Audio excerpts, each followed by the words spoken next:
एक तरफ बर्बाद बस्तियां, एक तरफ हो तुम।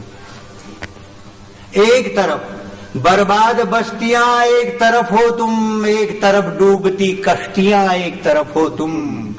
एक तरफ है सूखी नदियां, एक तरफ हो तुम। और एक तरफ है प्यासी दुनिया, एक तरफ हो तुम। एक तरफ है प्यासी दुनिया, एक तरफ हो तुम। नदियों को जानने का सर्वाधिक प्रभावी उपाय है अध्ययन यात्रा।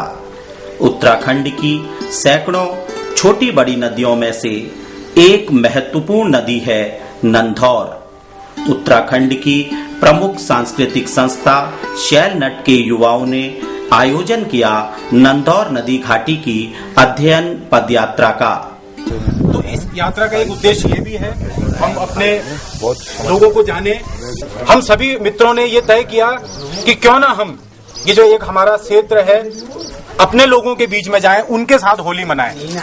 सामूहिक अभिव्यक्ति के पर्व होली के अवसर पर आयोजित इस यात्रा का प्रमुख लक्ष्य था नंधौर नदी घाटी में बसे गांवों की संस्कृति, शिक्षा, स्वास्थ्य, पलायन, पर्यावरण, कृषि, रोजगार, महिलाओं की स्थिति, पेयजल, सड़क, संचार आदि की स्थितियों का अध्ययन करना।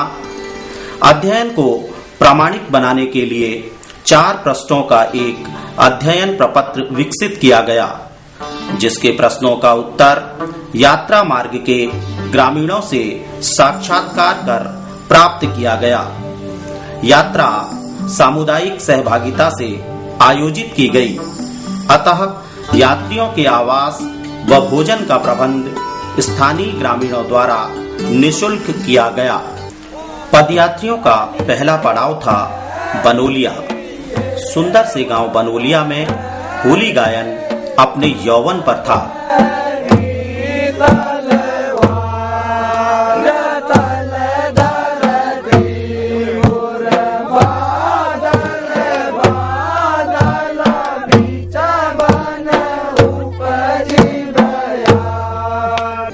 दोपहर के भोजन और कुमाऊं की विशिष्ट पारंपरिक खड़ी होली के गुड़ का स्वाद लेकर पदयात्री चल पड़े हरीशताल की ओर। गोधूली की बेला में यात्री दल श्योतर पहुंचा। वहां के लोक देवता लोआ खाम के मंदिर के आगे निर्मित विशाल लकड़ी के झूले में झूलकर अपनी थकान मिटाई और चल पड़े हरीशताल की ओर।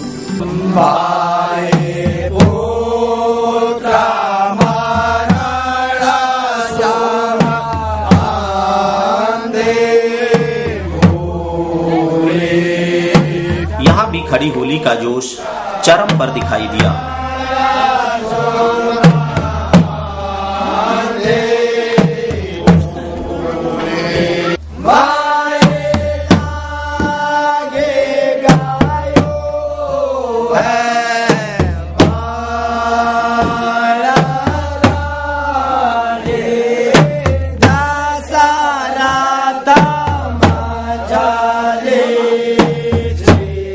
होलियारों ने बहुत ही अनुशासित ढंग से सारी रात होली गाई।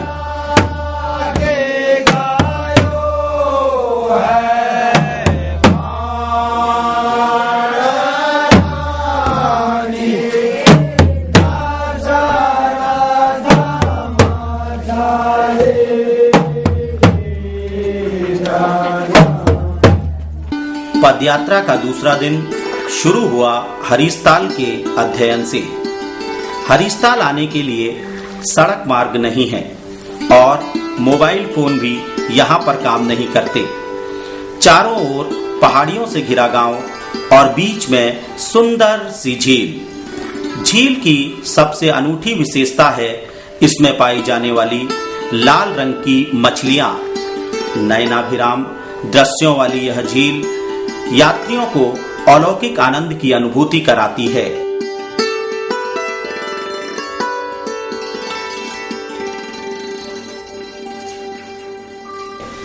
हमारे नीति निर्धारक चाहे तो इसे ग्रामीण पर्यटन या इको टूरिज्म सेंटर के रूप में विकसित कर सकते हैं, यात्री दल के सदस्य प्राकृतिक सुंदरता से भरे इन दृश्यों को अपने कैमरे में कैद करते हुए चल पड़े लोआखाम ताल की ओर। हरीश ताल से लगभग 1 किलोमीटर की दूरी पर स्थित है लोआखाम ताल। लोक मान्यता है कि नेपाल से आए लोक देवता लोआखाम की स्थापना यहाँ पर की गई थी। अब ये लोआखाम देवता जो हमारा डोटीगढ़ में पैदा हुआ था, ये 2 भाई थे, अखीपाल और पखीपाल, स्वाबा और शंकर, भेकू पंडेरू इनके सेवक थे, सेवा करने वाले। इनके साथ में हुड़का बजाने वाला जैसे मैं हूँ, ये राईदास चलता था। इनका पितृपूज वर्मा जो था भेकू पंडेरू था, जिसके पास पारिश रहता था, जिस चीज की उत्पत्ति करना चाहता था उसे वो पैदा कर लेता था ना। ये इनका सतखोबी महल डोटीगढ़ में इनका राय ठहरा। दूर दोपहर तो इनका घर हुआ समूलगढ़ में। राज जैसे हमारे उत्तराखंड की राजधानी देहरादून है, समूलगढ़ थी। ये नेपाल में हुआ ना डोटी? हाँ, डोटी हुआ। वहाँ 12 राज देवताओं की जड़ धरी वही नेपाल में ही। लुआखामा स्वदेश डोटे माजा, लुआखामा तुरजा गोरो दानो हले बाबा, लुआखामा गजोरे दे।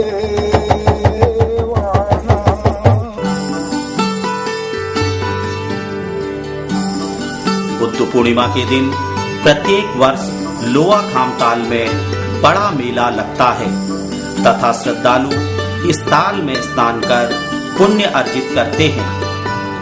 प्राकृतिक विविधता से परिपूर्ण इस झील के चारों तरफ फैली हुई पहाड़ियां और आकर्षित करते हुए वृक्ष आध्यात्मिक शांति का आभास कराते हैं। कहा जाता है कि यह झील पूरे दिन रंग बदलती रहती है।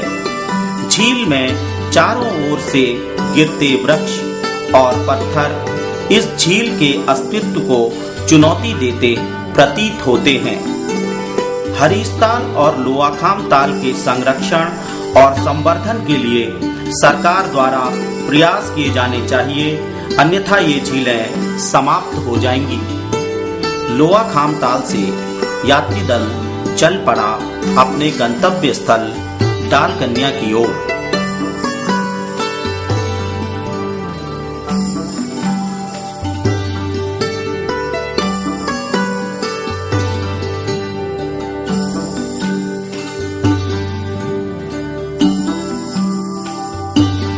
शाम को डालकन्या की खड़ी होली में शामिल होने के बाद वहां के लोक गायकों का साक्षात्कार करते हुए यात्री दल चल पड़ा अपने विश्राम स्थल बेड़ा की ओर। तेरा घर में आजा बोलो लाजो, तुझे बहन रे दो दिए रे,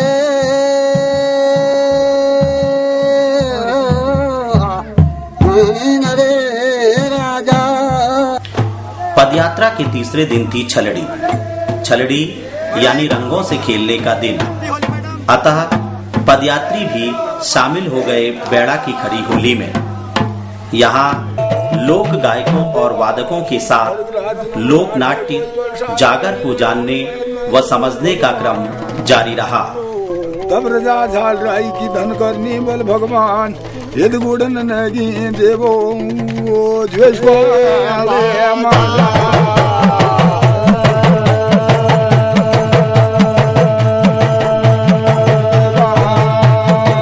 धन्य प्रभो माया तेरी, धन्य जगत करतारा, धन्य हरि तमोहना करनो पुकारा।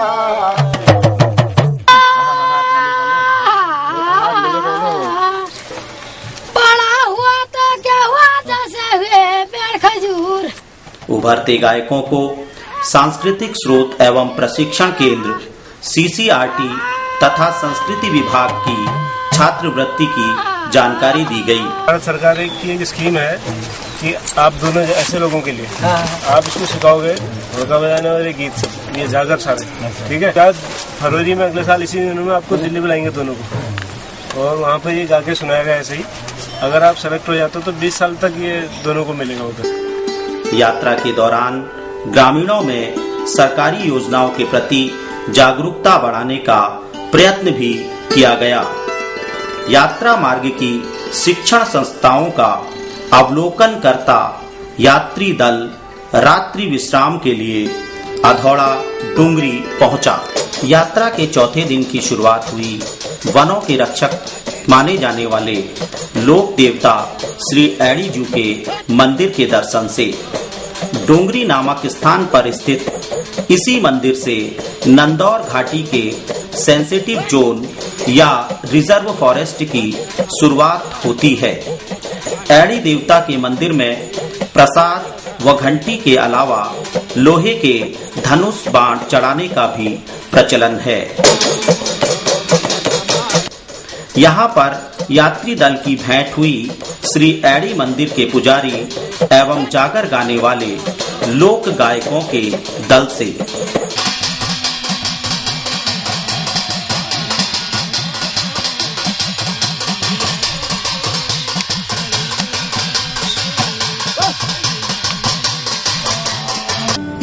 डूंगरी में हमें ज्योतिष ग्रंथ की पांडुलिपि भी मिली।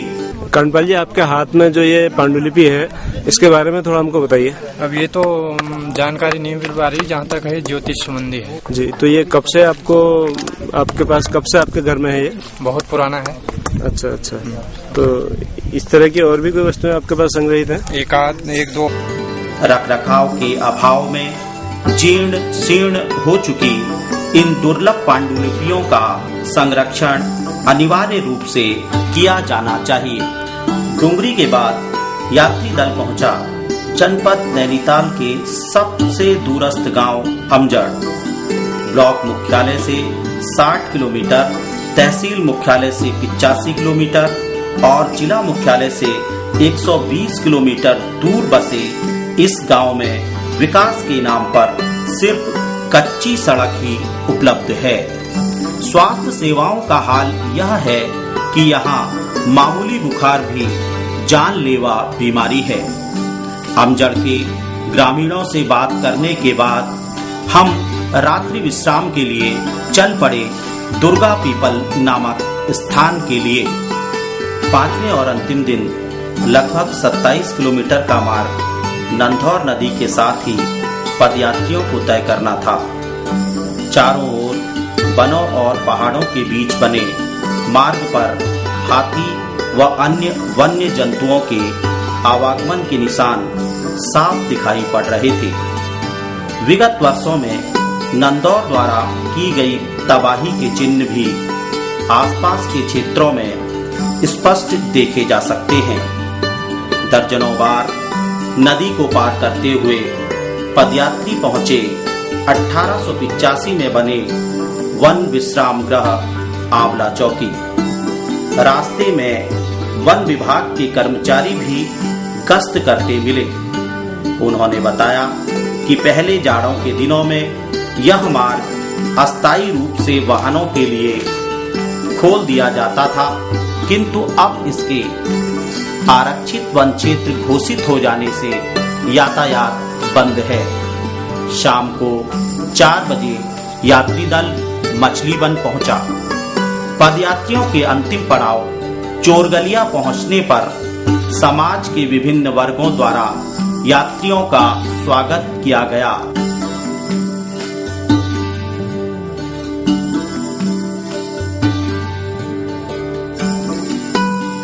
वहाँ पर लोगों की मांग है कि पतोड़ को नया विकासखंड और तहसील वहाँ पर बनाया जाए। ये इस यात्रा का जो मुझे ये लगा व्यक्तिगत रूप से कि होली उत्तराखंड की और कुमाऊं की जो खड़ी होली है वो विश्व सांस्कृतिक धरोहर में आनी चाहिए और हम उसके लिए प्रयास करेंगे। एक तरफ बर्बाद बस्तियां, एक तरफ हो तुम। एक तरफ बर्बाद बस्तियां, एक तरफ हो तुम। एक तरफ डूबती कश्तियां, एक तरफ हो तुम। एक तरफ है सूखी नदियां, एक तरफ हो तुम। और एक तरफ है प्यासी दुनिया, एक तरफ हो तुम। एक तरफ है प्यासी दुनिया, एक तरफ हो तुम। अजी वाह क्या बात तुम्हारी, तुम तो पानी के व्यापारी। गजब हो गया है, पानी का व्यापार चलने लग गया है। देखिए आप, अजी वाह क्या बात तुम्हारी, तुम तो पानी के व्यापारी, और खेल तुम्हारा तुम ही खिलाड़ी, बिछी हुई ये बिसात तुम्हारी, सारा पानी चूस रहे हो, नदी समंदर लूट रहे हो, सारा पानी चूस रहे हो, पी थोड़ी क्या रहे हो पानी, तुमने तो गजब कर दिया यारो, तुम तो चूस रहे हो पानी को, हद कर दी। कितना बड़ा पेट हो गया तुम्हारा कि वो चूसते चूसते भी तुम्हारा पेट पानी से भर नहीं पा रहा है। तुम सारा पानी चूस रहे हो, नदी समंदर लूट रहे हो, गंगा यमुना की छाती पर कंकड़ पत्थर कूट रहे हो। उफ तुम्हारी ये खुदगर्जी चलेगी कब तक ये मन मर्जी, जिस दिन डोलेगी ये धरती सर से निकलेगी सब मस्ती, अब महल चौबारे बह जाएंगे। पीने को पानी तो नहीं मिलेगा, लेकिन महल चौबारे बह जाएंगे, खाली रौखड़ रह जाएंगे। महल चौबारे बह जाएंगे, खाली रौखड़ रह जाएंगे। बूंद बूंद को तरसोगे जब, बोल व्यापारी तब क्या होगा। बूंद बूंद को तरसोगे जब, बोल व्यापारी तब क्या होगा। दिल्ली देहरादून में बैठे योजनकारी तब क्या होगा। आज तो चल रही है तुम्हारी, नदियों को प्यासा तड़पा लो, गंगा को कीचड़ कर डालो, लेकिन डोलेगी जब धरती, बोल व्यापारी तब क्या होगा। वर्ल्ड बैंक के टोकन धारी तब क्या होगा। वर्ल्ड बैंक के टोकन धारी तब क्या होगा। योजनकारी तब क्या होगा, और नगद उधारी तब क्या होगा। आज तो नगद उधार में सब कारोबार चल रहा है। नगद उधारी तब क्या होगा। एक तरफ हैं सूखी नदियां, एक तरफ हो तुम, और एक तरफ है प्यासी दुनिया, एक तरफ हो